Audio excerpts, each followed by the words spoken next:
एक सज्जन ने मुझे चिट्ठी लिख कर दी, ऐसे ही जैसे ये चिट्ठी आई है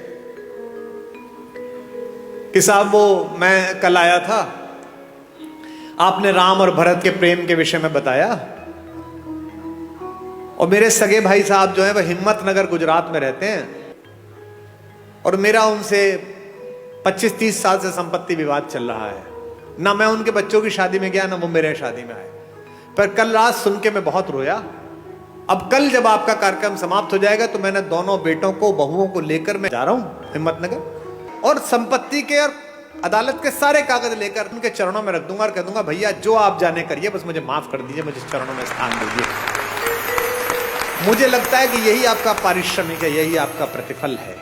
जिस समय आप दूसरे में ईश्वर देखना प्रारंभ कर देंगे उस समय ईर्ष्या, कुंठा, बेईमानी, दुष्टताएं सबका विलोप हो जाएगा। और ये पृथ्वी इसीलिए बची हुई है अभी तक भी कि इसमें अच्छे लोगों का प्रतिशत ज्यादा है, बुरे लोगों का प्रतिशत कम है। हमारे एक शायर का शेर है कि दुनिया नफरतों की आखिरी स्टेज पर है, इलाज इसका मोहब्बत के सिवा कुछ भी नहीं। ये दोनों भाई थे, यूक्रेन और रूस, एक दूसरे के खून के प्यासे हैं, निरपराध लोगों को मार रहे हैं। और मरवा कौन रहा है? वो बाहर बैठा हुआ एक आदमी, वो यूक्रेन से कह रहा तो चिंता मत करना, हथियार कितने में मिलेंगे तू जारी रख।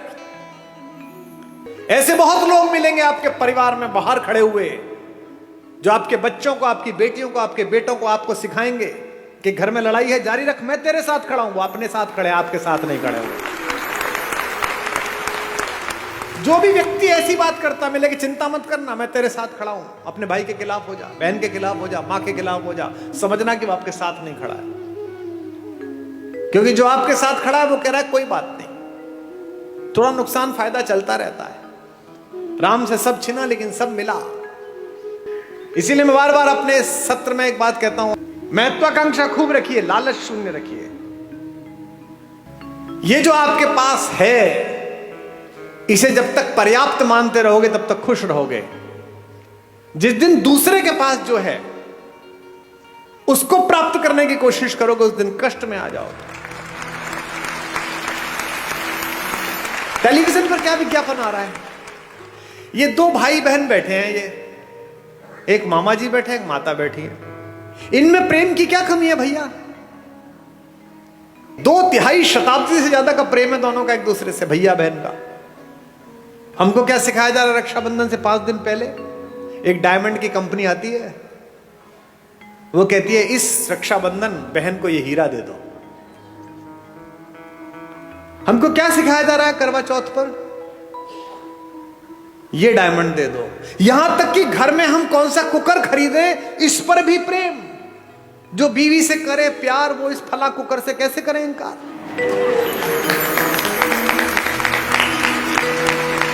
यानी जिनके घर में वो कुकर नहीं आता वो अपनी पत्नी से प्रेम नहीं करते। मेरे घर में शुरू में कुकर नहीं था तो मेरे पिता ने मेरी मां से प्रेम नहीं किया। कैसी मूर्खतापूर्ण बात है। साधनों से अगर प्रेम होता,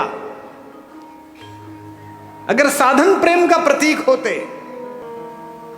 तो राम पिछड़ जाते, रावण जीत जाता। मुझसे लोग कहते हैं आगरे में एक सफेद रंग की बिल्डिंग दिखाकर कि ये प्रेम का प्रतीक है।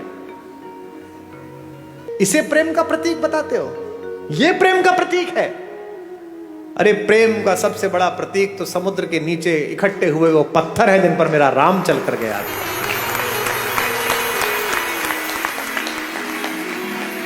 राम ने कहा है ऐसी की तैसी इस पर्वत की, ऐसी की तैसी इस समुद्र की। अगर मेरी प्रेमिका, मेरी पत्नी के बीच में कोई आया है तो 7 समंदर पार छुपाओ, उसके घर में जाके मारूंगा।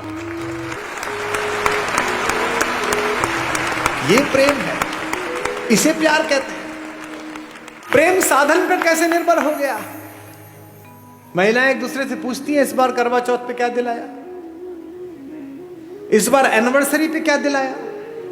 नहीं, उपहार देने चाहिए, लेने चाहिए, अच्छी बात है, पर इससे प्रेम कैसे जस्टिफाई हो रहा है? कोई ज्योतिषी बता सकता है कि इस वाली शादी में इतने कैरेट का हीरा दे दो, इसके बाद तलाक नहीं होगा? बता सकता है? नहीं बता सकता। लेकिन अगर माओ ने बेटियों में संस्कार डाले हों कि जिस घर जा रही हो उस घर में जो मां है वो भी मां ही है, अगर पिताओं ने पुत्रों में संस्कार डाले हों कि जिसकी बेटी इस घर में आ रही है उसका उतना ही अधिकार है जितना तेरा इस घर पर अधिकार है, तो हीरे की जरूरत ही नहीं है, घर ही अयोध्या बन जाएगा।